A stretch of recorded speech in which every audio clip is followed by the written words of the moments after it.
Welcome to the Off-Field Podcast, everybody.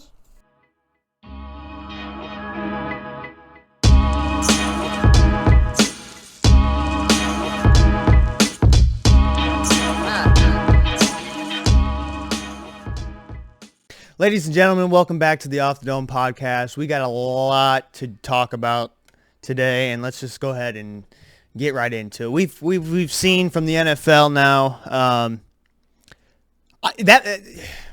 we're just gonna start right here. This call on this man Grady Jarrett against Tom Brady, that roughing the passer call might have been the worst fucking call I've ever seen in my life. Not only then was it topped by last night, the Raiders versus Chiefs game, that topped it. Carl Sheffers was like, all right, Jerome Boger, I see you in your shitty call, and I'm going to one-up you. I've never seen a guy get stripped, sacked, and called for roughing the passer. The man had the penalty called on him while he had the fucking ball in his hands. That doesn't even make sense. Something's got to give. People are outrageous. I know the NFL just came out and said, "Oh, we're gonna look into this because of the outrage." Yeah, no shit, you're gonna look into this. You're affecting games. I understand for the Atlanta game and the Tampa Bay game, the one on Brady. I'm not saying that cost us the game because you never know what would happen if Atlanta got the ball. But it's third down. Grady Jarrett grabs him, rolls him over on top of him. If he would have let go at that point, he can get up and throw the ball. And then we're all dogging on Grady Jarrett for how stupid of a play he didn't make. So you can't have your cake and eat it too. What do you want? I understand we want to protect the quarterback. I get all that. But if you're going to go to this extreme measures to where you're changing outcomes of games on horseshit calls, then by God, we just need to put flags on quarterbacks and not have this shit. Because this right here, it's the little things. It takes just a little bit of momentum in this league for something to just like that. How many times you've seen teams, they just click and then the ball everything just seems to be going their way. And we're not even talking about the third down before that was bailed out on pretty much a ticky-tacky defensive holding call on A.J. Terrell. That one I can understand. All right, you made a little stupid mistake, whatever. But now you then go back and do it again at another third down after Atlanta had just drove down, scored, we got the 2-point conversion on a gutsy call that I was questioning, but then they got it. And then you basically ice the game because you don't allow Brady to get touched. I get it. And I know this is probably stemming from the whole Tua incident and how that looked. I get that. But it is a case-by-case study. If you're a referee, you cannot go into the game and go, I really got to make sure I get these roughing. I got to call roughing the passer instantly because we can't have the league having these concussion things and how it looks for the league. Well, guess what, motherfuckers? It's the NFL. It's football. That's what you signed up for. You're going to get hit. You can't make this game any less violent. You can protect guys and have the rules. I love the no helmet to helmet. I understand now, don't go at the knees. We don't want to tear ACLs and, I get all that. But god damn, they got to be able to, if you're a defensive player, what do you do? I mean, the one on Carr was just so fucking egregious. What do? You're asking a guy to defy gravity on that play. He is falling down with Derek Carr, stripping the ball, and he's just falling down. He has nowhere to go. I don't get it. It was horse shit. It was a bad call. Luckily, it didn't affect the outcome because Kansas City still found a way to win the ball game.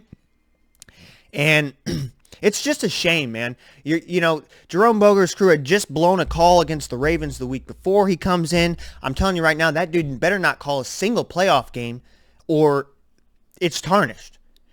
Carl Sheffers, never been a fan of him. His crew always they will call a lot of penalties. And obviously, they don't even get the ones they call right. So it's just embarrassing for the league. I mean, it is an embarrassment. This is football, guys. We play the game how it's supposed to be played, and still, people are gonna get hurt. It's just the way it is. Everyone signed up for it. They knew going into when they were playing football what the risks and the rewards could be. So what do? That's why you pay these guys so much damn money, because that way they're compensated because they're putting their bodies on the line. It's a very barbaric type just smash mouth football type sport. It's a smash mouth game. It's not for the weak at heart. I'm here to tell you that now. Breaking news: football is not for the weak of heart. So when it comes to these roughing the passer calls, it's just the worst I've seen. I've never seen any worse calls than these two.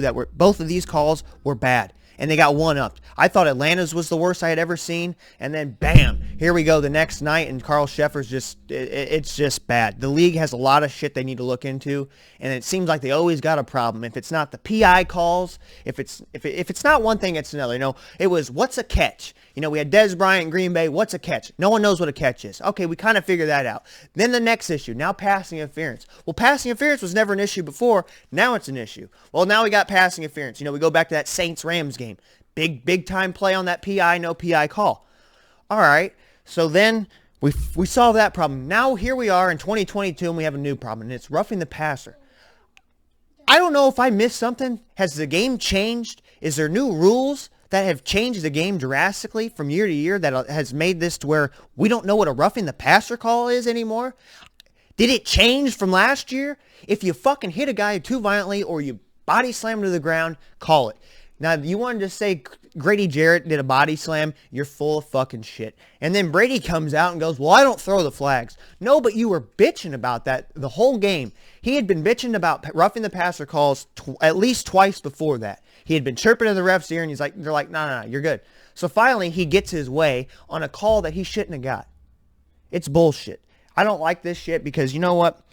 Is Lamar getting these calls? No. Did Cam Newton ever get these calls? No. So what's the standard? This guy's a really good player for this league. We got to have Tom Brady. We got to protect him. Bullshit. If it's a fucking penalty, call it. I don't care if it's Geno Smith, Tom Brady, fucking Andy Dalton, or Colin Kaepernick. If it's a fucking flag, call this shit. I don't understand this. This is not the NBA where they've come out, refs have said rookies aren't going to get the calls. They got to earn those calls. Fuck that, dude. If it's a penalty, it's a penalty. I don't care who the hell it is. If it's Bailey Zappi that got hit like that, I don't want the call. If he got hit like Tua did, okay, then you call it. It's a standard that needs to be across the board no matter who the damn quarterback is. That should never be a fucking factor. That makes no sense. It makes no sense. So the NFL has a lot of shit they need to look into, and they need to get this shit right before, they're just changing outcomes. Whether you want to say that was the reason Atlanta lost, no, it's not. They were down. They put themselves in that situation, but they had drove all the way back, 21-15, got a 2-point conversion, got screwed on a defensive holding call. All right, whatever. Drive continues. Then you fuck them over one more time to send them packing with a horseshit ass call, roughing the passer call. It was huge. It was third down. They were going to get off the field, and it's just bullshit. The league's got a lot of shit they need to look into, and the same thing goes with that Kansas City call because that one was worse than Atlanta's, surprisingly. Oh, all right, now that we got all that off my chest, let's actually get into the games. This week we went a whopping 8-8. I still don't know what the hell's going on in this league. There's a lot of teams that are just, let's go right into London. The G-men go into Green Bay and knock them, not in Green Bay, they're in London, sorry. But it felt like a home game. If you were watching that game, it did feel like a home game. A lot of Packers fans there in London supporting. But goddamn, what a comeback by the Giants. They've outscored Green Bay 14-2. Green Bay had kind of jumped on them early, and I'm concerned if I'm a Packers fan. I'm outright concerned because, yeah, the Giants are 4-1, but are they world beaters? That's to be seen. I'm not going to say that they're not a really good team because they're fucking 4-1. Now, I know the record, they didn't have the toughest of schedule or anything. They played their schedule, and they're 4-1. So you got to give credit where credit's due. You can't make excuses and say, well, they didn't play nobody. Yeah, well, they don't make the schedule, and they don't control the team other teams are playing. So, they played a damn good Green Bay Packers team that a damn good defense, and they put up 27 points, and Saquon was all over it. So give credit to the Giants, man. I'm starting to buy this stock of the Giants. Andrew, if you're listening, I'm behind your G-men, dog. They proved a doubter in me, and it's going to be hard to pick against them from now on. Saquon is back in his true form, playing out of his mind. And what's funny is most teams know what's happening. But can't stop it. And they find ways to get him the ball in the open space. They're doing a great job. I think Daniel Jones is really doing a great job, and in a year where he's in a prove-it year now. You know, they declined his fifth-year option, so that might have lit a fire under his ass because he's playing really good football right now. His athleticism is huge. You know, he's 37 yards rushing. He's a sneaky damn good athlete running the ball. And you know, with that run game going, that opens up their entire offense. The only thing that concerns me is their weapons. And really, Daniel Jones is doing a hell of a job making nobody's look into somebody's. Kind of like what the guy on the other side of the ball, we used to credit him for doing. But it seems like him not having weapons, him being Aaron Rodgers, it's affecting him. You know, he's 25 for 39, 222, and 2 touchdowns, no picks. You look at the stat line, you go, that's not a bad game. That's not an Aaron Rodgers game. What impressed me the most about this game is the Giants defense. You know, coming in, I was kind of dogging the Giants defense. Rightfully so. They hadn't been good. They hadn't proved themselves. But I mean, they came in here and they you know, they didn't get turnovers or anything, but they played really good football against, you know, a really good team, and that's how you have to play. They stepped up to the challenge. You love at the end the 2 swats. I mean, the Giants defense is if they can keep this up, the Giants are going to be a damn good football team now. It's weird to say in 2022. I didn't think I'd be saying this. The Giants could be a damn good football team. You know, they get some weapons back. Kadarius Toney. You know, they get some pieces on that receiving core. You know, this team's winning. There's a guy that used to play for the Giants still out there. And I don't know how Giants fans would receive this, but why not go get Odell? Why not reunite with Odell? You need weapons. You go get yourself a capable receiver. I mean, he looked great. He's still out there. And I think he's kind of looking to see what teams are going to be good. Why not reunite with the Giants?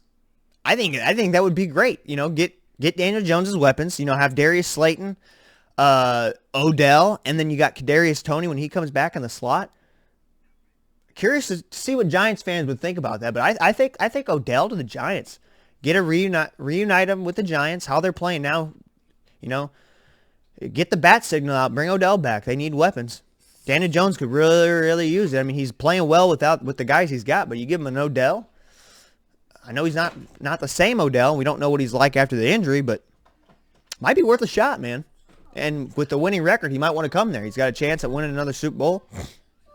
Put a run together, and to me, this was a coming out party for the Giants. I had talked about it in the podcast that didn't get uploaded because of the technical difficulties. I had said this was a chance for the Giants to prove themselves they belong, because to me, this was their real first test and kind of eye-opening. The Giants are no longer a punching bag anymore for the NFC East, and neither are the Cowboys. You can't talk shit about the Cowboys right now because they're winning. They're winning football games. Next, we got the Bills and the Steelers. Not much really to go over here. This was as I was expecting, and just a blowout. You know, a lot of yards thrown for Kenny Pickett. Not a lot of points to show for it. Pittsburgh obviously had no running game because they were just down so early, so they had to throw the ball. Buffalo just looked locked in. This was Josh Allen coming out party. I mean, like, we already know who he was, but he just came out and just fucking was slinging it early and often. Gabe Davis, 3 catches, a buck 71, 2 touchdowns. That's some Madden numbers, bro. I mean, that's straight up Madden. That's Madden 23 right now. Just give it to fucking Gabe Davis, and he was excellent. The Bills' defense was, you know, they were great. They had 3 sacks and a pick.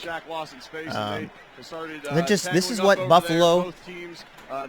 This is what's scary about Buffalo. If they're all on clicking and putting this thing together, I see why they're the favorites. You know, that's why I love them so much in the preseason. You know, when I picked them for the preseason. And looking now, you know, with my preseason picks, I had the Chargers in the Super Bowl against the Bucs. And right now, both those teams look sketchy right now. The Bucs don't look like themselves. Their defense is really keeping them in games.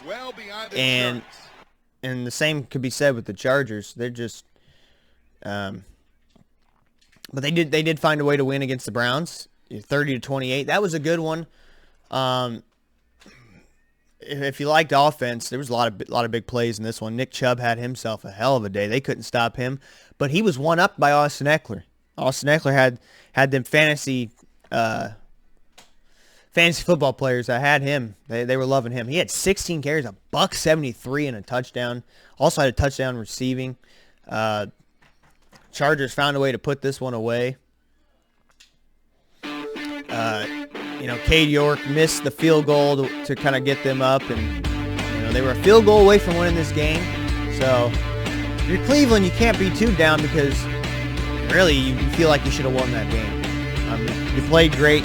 Your offensive weapons were great. You had the run game going. I thought Jacoby Brissett really looked fairly decent. He's looked really good. The way this Browns team's playing, if they can just hold down the fort till Deshaun Watson gets back, they're really good. They are a elite quarterback away from being a Super Bowl contending team. With Amari Cooper, David Njoku, they look good. Donovan Peoples-Jones has fit in well there since he's been there. And then you got the best running back duo in the league with Nick Chubb and Kareem Hunt. It's just they need an elite quarterback that can win them games. Jacoby Brissett I would say Jacoby Brissett's probably he's probably top backup QB.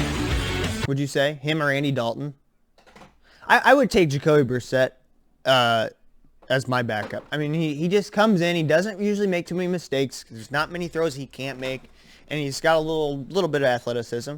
He's 3 carries, 32 yards. So if you're a Cleveland Browns fan, you're disappointed. You feel like you should have won this game, but this was a good one. 30-28, and the Chargers just found a way to win. That's what they're doing. Their games haven't been like eye-opening wins, but they're getting wins. If they're at 3-2, and the Browns 2-3. I mean, truthfully, that's not bad for what you have, the situation you got going. I didn't think the Browns would. I thought they'd be 1-4. But they've done a good job. NFC North battle, the Vikings and Bears. This was an interesting one.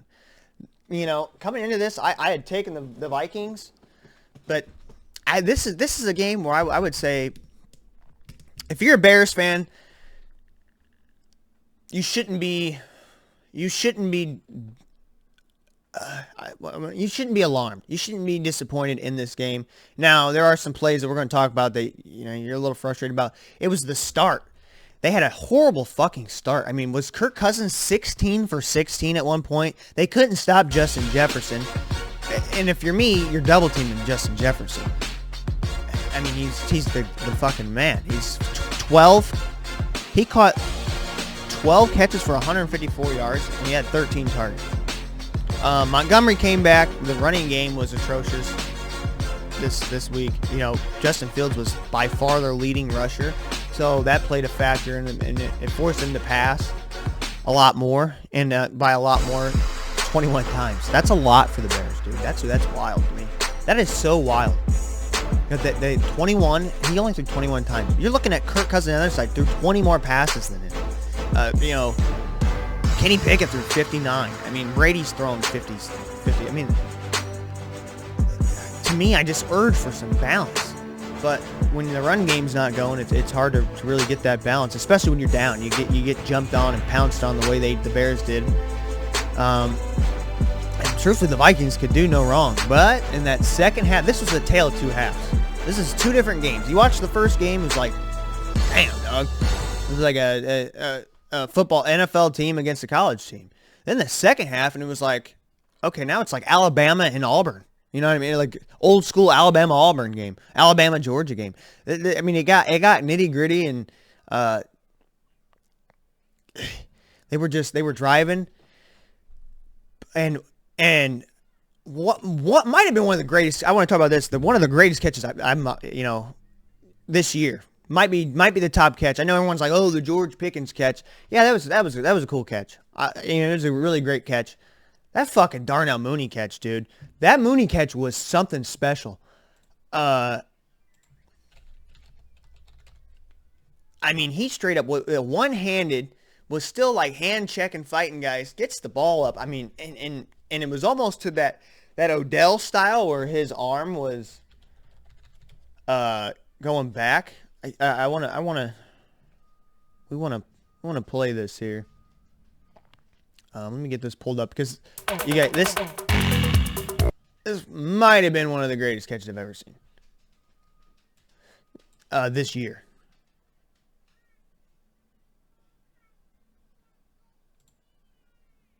So let's see if I can pull this up here.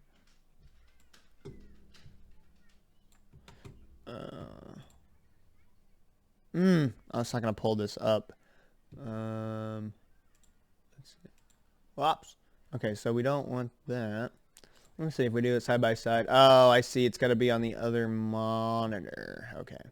So, but either way, I have this pulled up now. You guys can go look up the Darnell Mooney catch. It's all you got to type in. It's like the top search thing. But I mean, Fields throws a fucking just beautiful ball, and the way he's reaching, hand checking. I mean, that was just a fucking beautiful catch. I love this Darnell Mooney kid, and it's a damn shame that they can't get him the ball more.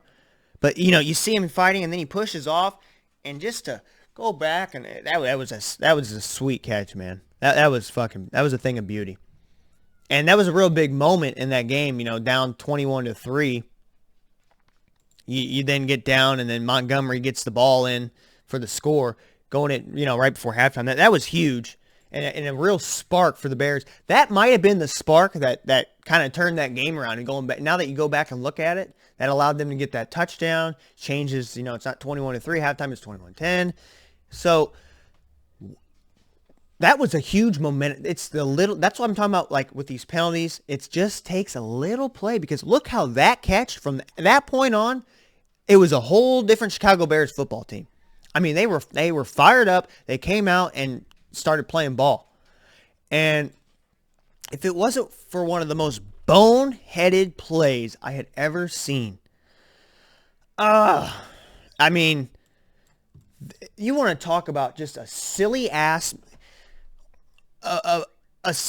play. Was at the end of the game, they throw Justin Fields, is that last drive he's thrown it to, and it was a former Viking. I don't even know who the guy was that caught the ball. It wasn't Mooney or any of these guys. I want to see. Let me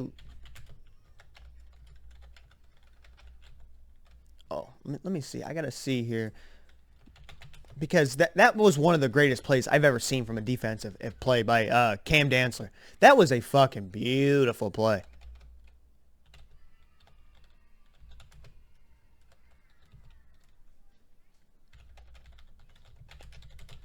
Let's see. I want to see, because I want to know who that guy was. I just know that he had nowhere to go forward, and he was like trying to get more yards, dancing around, and Cam Dantzler was the first guy that he broke the tackle off of. He then proceeds to get up, haul ass while that receiver was making a move here. Let's see who this number 17. So number 17. So he gets off of Dantzler, then is trying to shake. He's got two Vikings in front of him, and he's sitting there piddly-paddling around. There's 1:08 left. You have one timeout. You're at the 40-yard line. Get your dumb ass out of bounds. What are you doing? If you're a Bears fan, you have full right to just be full-on pissed off at this dude, because look at this. So he breaks the tackle from Cam Dantzler, shakes him off, throws him off. Dantzler then proceeds, you hear it quickly, instincts. He gets up, like shot out of a cannon, and gets up. It was just a fucking awesome play by him. But shouldn't even have been able to be made, because this dude had nowhere to go. He has Harrison Smith, one of the best safeties in the league, and another Vikings player comes in the picture. They have him trapped. He's got nowhere to go. Just get the fuck out of bounds. So then he doesn't get out of bounds. Dantzler gets up, straight up debows him from the back, takes it, and then just takes off. One of the greatest defensive plays I might have ever seen. And it's just because of where it was in the game. And because he didn't quit on the play, just because he got a broken tackle. Most guys be like, oh, man, Harrison Smith will tackle him, be all right. We'll get him next try. No, he got his ass up immediately, went up and snatched it. I mean, if you're a Bears fan, that's got to be just gut-wrenching, dude. That's brutal, because you just made a whole comeback. here we go. We're driving down the field, and that happens. And all you had to do was get out of bounds. So the Vikings take that one, and that's just brutal if you're a Bears fan to go out like that. But got to jump out early. Minnesota, 4-1, now leads. They are the leader in the NFC North. Kind of shocking. And they have the tiebreaker right now over Green Bay. They already beat them week 1. So this is not how I've seen this division going at all. To me, I don't buy. I think for my money, Minnesota is way too inconsistent. I don't think they match up with the elite teams in the NFL at all. But it's just it's kind of surprising the way the NFC North is kind of shaking out. I think more surprising with Green Bay. But sticking with the NFC North, not going to talk much about this one. This was just a fucking beatdown. New England 29-0 over the Detroit Lions. The team that was scoring the most points in the league got a goose egg dropped on them. And that's with Bailey Zappi, dude. Bailey Zappi's impressive. He comes in and he's just doing his thing. He had a pick, but him and Jacoby Myers hooking up for 7 on 111 and a touchdown.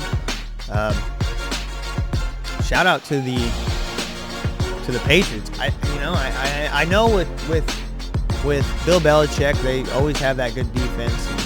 This is the Lions, but this ain't the same Lions. They've been putting up points. For them to come in here and to just goose egg them, that's kind of eye-opening.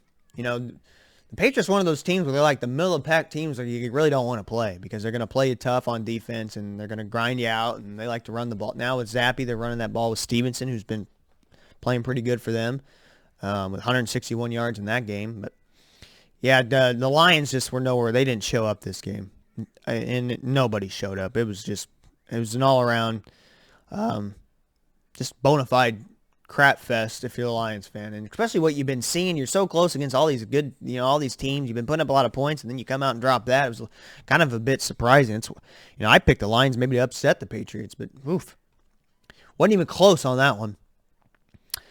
A game that was close, on a really fun game. You got the Saints and the Seahawks. This was a fucking just all out, barn burner. This was what I call the Taysom Hill game, and to me, if I'm a Saints fan, I'm calling for Taysom Hill to be quarterback. We already know what Andy Dalton is. We've seen it. Taysom Hill came out. They couldn't stop him when he was running the ball. He had 3 rushing touchdowns and a passing touchdown. Why are you guys not going with him? As a Falcons fan, I don't want him to. But as a common sense, unbiased guy, he should be fucking starting. If you're a Saints fan, that should be your starter. Because defenses have to play him a whole lot differently. It's harder. It's like a Lamar game. He's not Lamar Jackson, but he can run the fucking ball. He can pass the ball. He made a great throw in the 22 yards out, delivers a strike. It was a thing of beauty. Taysom Hill should be their starting quarterback. That's what I learned from this game. If I'm a Saints fan, I'm campaigning heavily for that dude to be your starting quarterback because he makes shit happen. When he's on the field, shit just happens. So. But on the other side, Geno Smith is playing outside of his fucking mind. He made one of the most gorgeous throws, probably the best throw I've seen this season to Tyler Lockett. It was so precise and on the fucking money.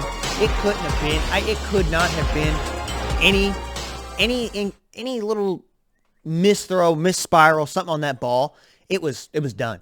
He had a defender. Strifers tried to come in like a half second too late on the ball, and Tyler Lockett caught it. It was just a beautiful throw, and Geno Smith's making some great throws. He made a few great throws to Tyler Lockett that were just a thing of beauty. Him and Metcalf, he threw in a Metcalf. It was a beautiful, where their defense got a turnover. Tariq Woolen picked off Andy Dalton.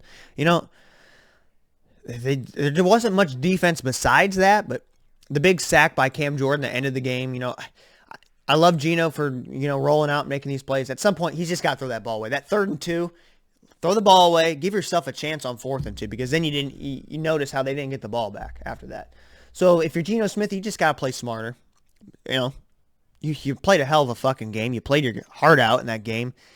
scrambling around trying to make. There's a few times where he was just rolling around, and that one 3rd and 16, I think the drive before, he was rolling around for so damn long and still ended up just getting out of bounds and not even gaining in a yard. Same thing, 3rd and 2, Cam Jordan's pressure you, nothing's there, throw the ball out of bounds, come back on 4th and 2, you get a shot, you at least get the opportunity. But like I said, if I'm a Saints fan, this is the time I want Taysom Hill. If I'm the Saints, I want Taysom Hill as my starting quarterback. Point blank, period. Because he makes shit happen.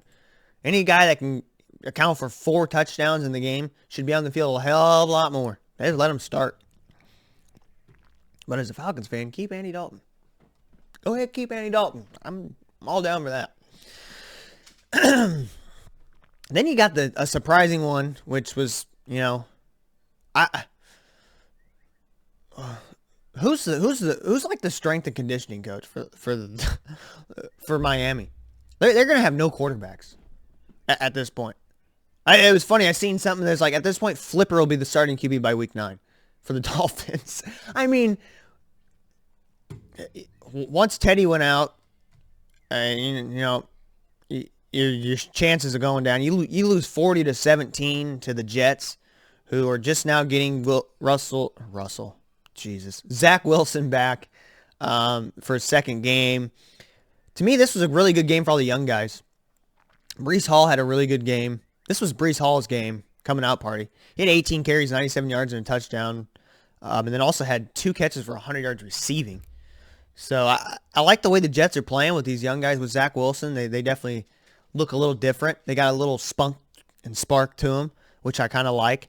And these young guys, Sauce Gardner got a pick. All these young guys that they signed are really proving themselves.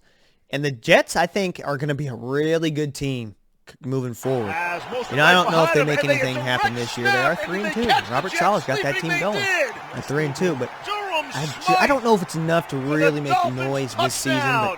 But you got to be happy. If you're a Jets fan, you're finally happy that, we got something. Zach Wilson hopefully can, really step up his game and keep making improvements. You got to love Breece Hall, great running back. Doing a lot in the receiving game as well. You got Elijah Moore, Garrett Wilson, Corey Davis is looking good. Sauce Gardner on the defensive side with Quinn Williams and C.J. Mosley and Quan Alexander. These guys, they got some pieces now. They're getting close to being a real scary team. And, if you're a Dolphins fan, this one sucks because it really wasn't a chance. Once Teddy was out, it was over. But tough loss for the Dolphins. They just, golly, man, they need to put them quarterbacks in a bubble or something. Don't let them walk around and they bump into a fucking wall on accident. They're done. So. Sucks for that game just because we didn't get to see anybody, the Dolphins at full strength. But if my takeaway is, if you're a Jets fan, you should be excited for your future because these picks that they made this year are really paying off. Boy, they look good. Love Sauce Gardner. I love the receivers that they got with Garrett Wilson. Breece Hall's fun. So if you're a Jets fan, you're excited. If you're a Dolphins fan, that's a tough one. You feel like you didn't get a shot at that game at all. Just because of how fast Teddy was out. And then you've got the Jerome Bogner passing interference bullshit game. Tampa Bay and Tampa Bay, get to their credit, jumped all over Atlanta early. This one was looking like it might get out of hand. But credit to Atlanta, boy. 15 points in the fourth quarter. They were storming back. Mariota played great. Shout out to Atlanta's defense because they kept this game from not getting crazy. You got to shout out to Atlanta's defense. Really playing well. This team's Atlanta is playing above where they should be right now. And I'm not going to get too much back into that roughing the passer call. I said what I said about that whole deal. And I think, Atlanta has a real good shot at going down and scoring. And Brady might not even get the ball back with the much time was left. So I just, a little disappointed. It's going to be tough for these guys. No Kyle Pitts. The fact that they did this with no Kyle Pitts and no Cordero Patterson, Cordero Patterson's been their offense. He's been the big part of their offense, just like last year so far. It's tough. It was tough. And I almost picked the Bucs for that reason. But shout out to Atlanta, man. They played their hearts out, and they got screwed over on a bad call. It is what it is. Can't change it now, but I don't know. It doesn't sit well for me as a Falcons fan. I felt like we were robbed of the chance to even get a dub on that. So that one's tough. Tough loss. They got a tough one next week, too, for the 49ers. So Titans Commanders, not much on this one. This is what I would call the battle of the just not it QBs. I don't even know the word. Carson Wentz and Tannehill, I don't think either one's a starting quarterback in this league. Just going to keep it real. Carson Wentz isn't going to win you any games. His play is just, he's too sloppy. 3 fumbles. He's just, they didn't have any running game going at all. And then passing as much as they did. It's just, if you're Washington, this is a bum year. Wentz, they got to get a quarterback. And I think for them, this is tank year, and you go get one of these top quarterbacks. They're going to be looking for C.J. Stroud or Bryce Young, one of these guys. They're going to be looking for a quarterback, obviously, because this isn't it. And they've got some really good pieces. I think Washington next year is going to be a hell of a lot more fun to watch. Commanders fans, next year is going to be a really good year for you guys. I think if they get one of those quarterbacks, with Brian Robinson now and Antonio Gibson and Dami Brown looked really good this game. Had the 2 touchdowns with Scary Terry, Curtis Samuel. I mean, they got pieces. And their defense is not bad. Their defense, they got a lot of good defense. Their defense is better than their offense, I think. And it's just they're only going to go as far as Carson Wentz goes. And Tennessee, someone has to win the AFC South. Whoever it is is doomed. That division's just rancid bad, dude. Because now the Texans have just beaten the Jaguars. I finally take the Jags in a game, and they fucking screw me over. Lawrence looks like shit with his 2 picks. The defense for the Texans was all over him. Derek Stingley had a pick. Desmond King had a pick. No sacks. They kept him upright, but just this was a 13-6 game. Not much really to talk about. It's a defensive game, and the only thing I could say that I love about the Texans, I love this Dameon Pierce, dude. This guy is a fucking hoss. I mean, he is one of my favorite running backs to watch right now because every time I put on tape of this dude, it is wild. I don't know if anyone has seen this, but you need to go look at the Dameon Pierce run against Jacksonville. This man broke 1, 2, 3, 4, 5, 6. He broke about 7 tackles to get him down to the 2-yard line. Just incredible. And that's every time you put on the tape. That's every run with this guy. He is so fun to watch. If you're a Texans fan, you have your identity on offense. It's give that motherfucker the ball at all costs. He is their Saquon. He's their bell cow, their fucking workhorse, whatever you want to call it. That dude's a bona fide stud at running back. One of my new favorite players in the league to watch is Dameon Pierce. If I'm putting on a Texans game, it's because of that. But with that division, someone's got to win. The Texans are 1-3-1. The Colts are sitting at 2-2-1. The Titans at 3-2. And the Jags at 2-3. So it's that one's anybody's. I feel like that's going to be all year. They're just going to beat on each other, and somebody's eventually going to be rewarded a playoff spot. And whoever it may be, I don't know. I thought the Colts would take it. Right now it's up for anyone's grabs. Even the Texans are still in the damn thing because of their division. So 49ers, Panthers. Not much here. 49ers look good. Really, they look good on all facets of the game here. Their offense was great. Running the ball, passing the ball was great. Defensively, they get 6 sacks.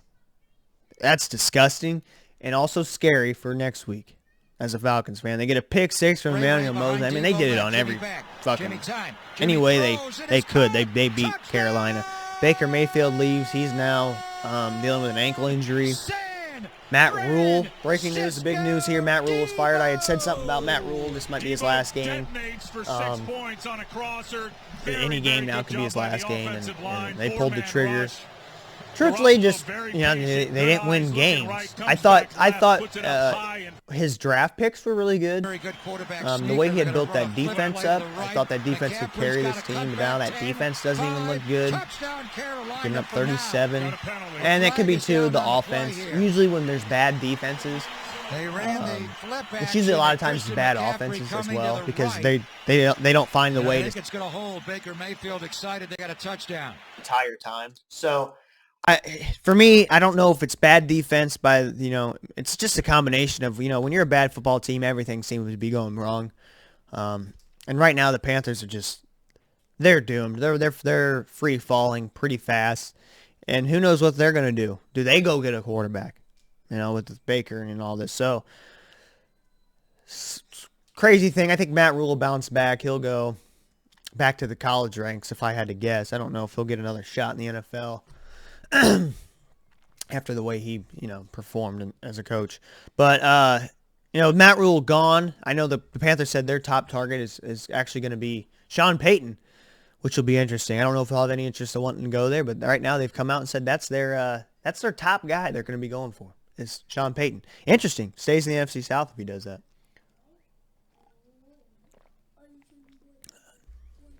What we got next? We got them Cowboys. How about them Cowboys? 4-1 for them Cowboys. Cooper Rush. Don't call it a QB controversy now. Don't call it a QB controversy. And what's going on with LA? What is wrong with LA? Before we go at what's wrong with LA, I do want to give a shout out.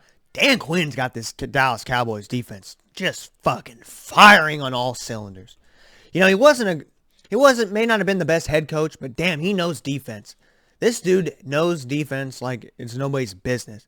He's got guys playing outside their fucking minds. Micah Parsons is just he's sliding into the new Aaron Donald, man, of just being dominant. He ain't there even close to there yet, but I see all these, would you rather have Micah Parsons or Aaron Donald? Shut the fuck up. You want Aaron Donald. But with that being said, Micah Parsons is a damn close second fiddle, man. He's a fucking baller. It'll be interesting to see how this team looks with Dak. The good thing about this is with them being 4-1, they have no need to rush. No pun intended. Rush Dak Prescott back. And especially next week against the Eagles, I'm not bringing Dak Prescott back. That's not the game I'm bringing him back. I would not bring him back. I know it's going to be a key game, and you probably want your best players on the field. But if Dak even if he's at 99%, I'm not putting that motherfucker out there because then you're banking on Cooper Rush the rest of the season. He gets hurt and it's something then serious. You now have no choice but to go to Cooper Rush. Because it's all fine and dandy that Cooper Rush is playing good. If this could be a different story, if this team was on the flip 1-4, then this could be a whole different ballgame. We'd be wanting Cooper Rush out and get Dak back as soon as possible. But if I'm the Cowboys, hold off a week. Don't put him back in. No, don't do that to that man. That's just setting him up for failure.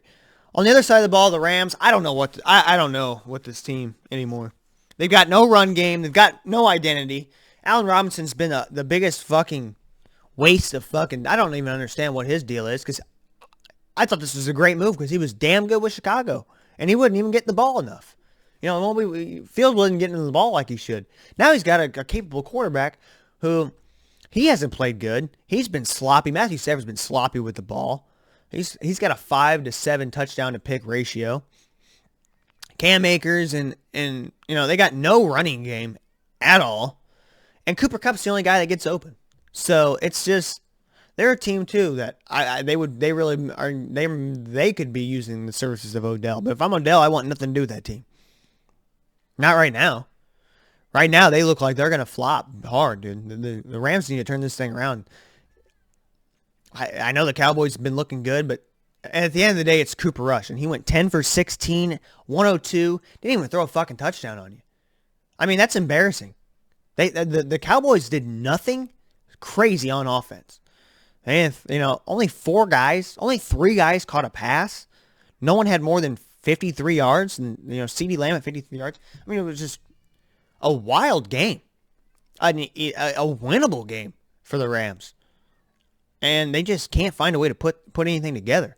They have no identity, and they can't sit back and pass 50 times a game. They will lose every time because Stafford has too many problems fumbling and picks. They just can't. He's not that guy.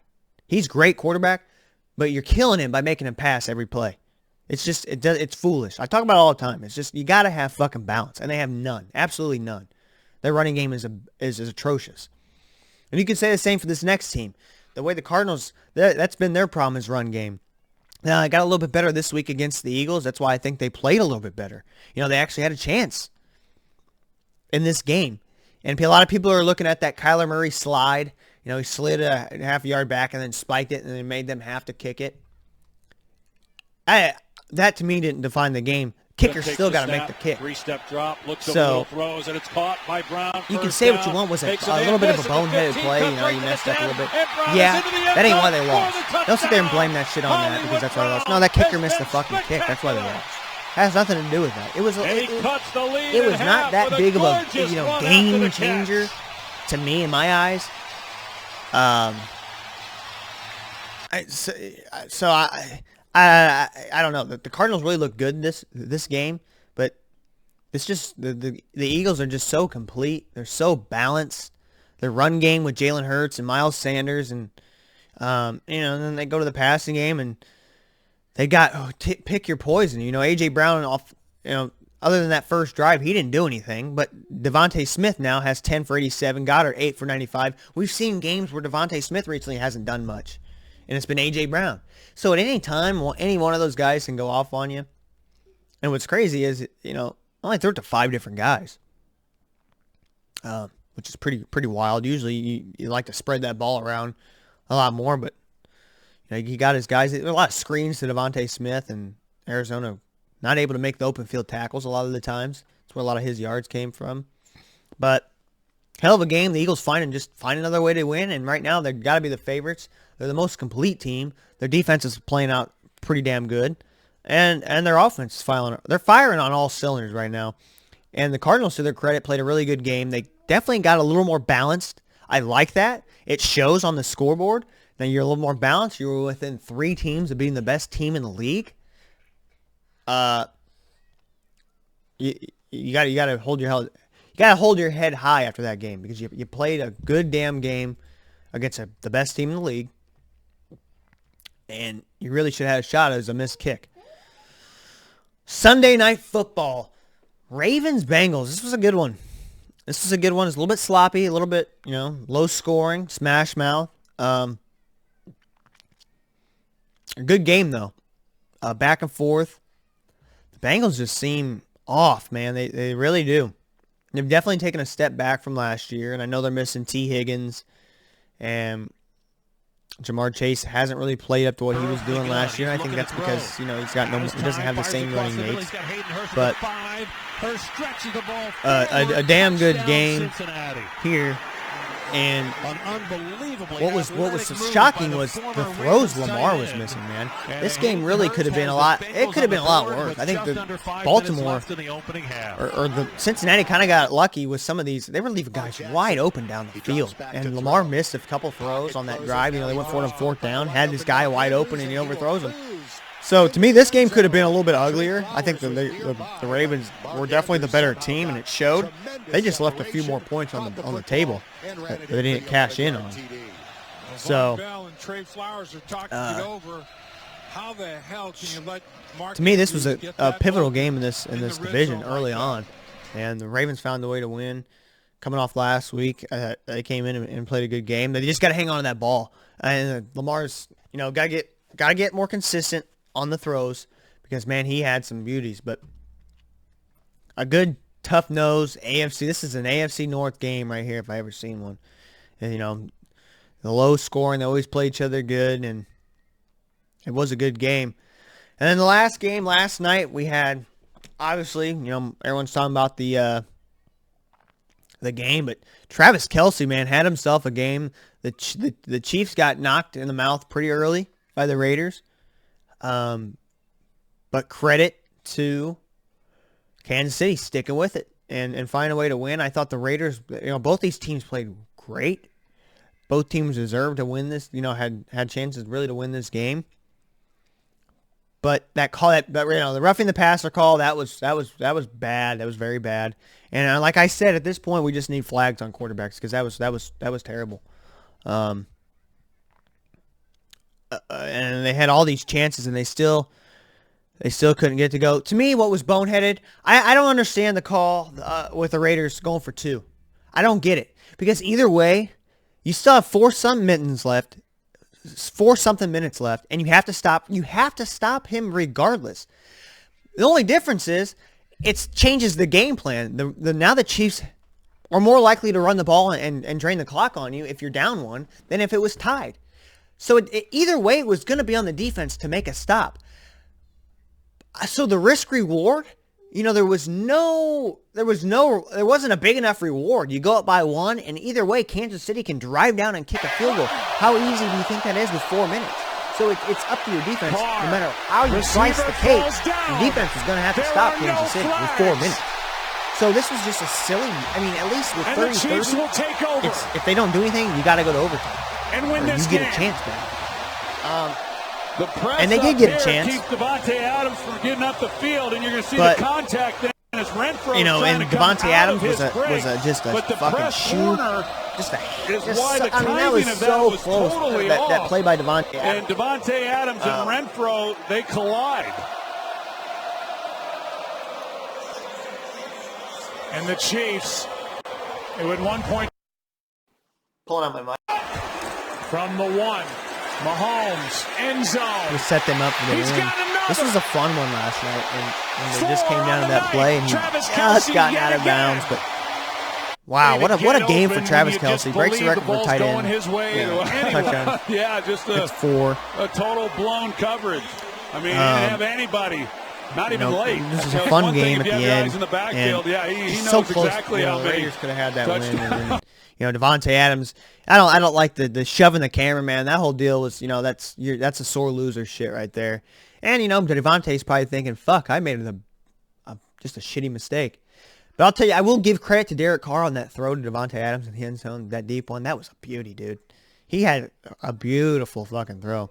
Just one play away from not. And then on that last play, Hunter Renfro, they run into each other and you don't even get a shot, which sucks. And it was all because of that corner had jammed. He jammed Davante Adams so bad that he couldn't. He should have been farther down the field. Renfro bumps right into him in ball game. Hell of a game. With all that, we finished 8-8. And I still don't know much about. There's a lot of teams I still don't know about, man. So this, when we're back on the next episode, I come out with my week 6 picks. It's gonna be tough. I'm not gonna lie. It's hard nowadays picking these teams. Everyone's just so wishy-washy from week to week. Teams look so much different. So it's why this game's fun. It's why we play the games. You just never know. With that being said, guys, I think I'm going to leave y'all with that one. As always, love y'all. Peace. Welcome to the Off the Podcast, everybody.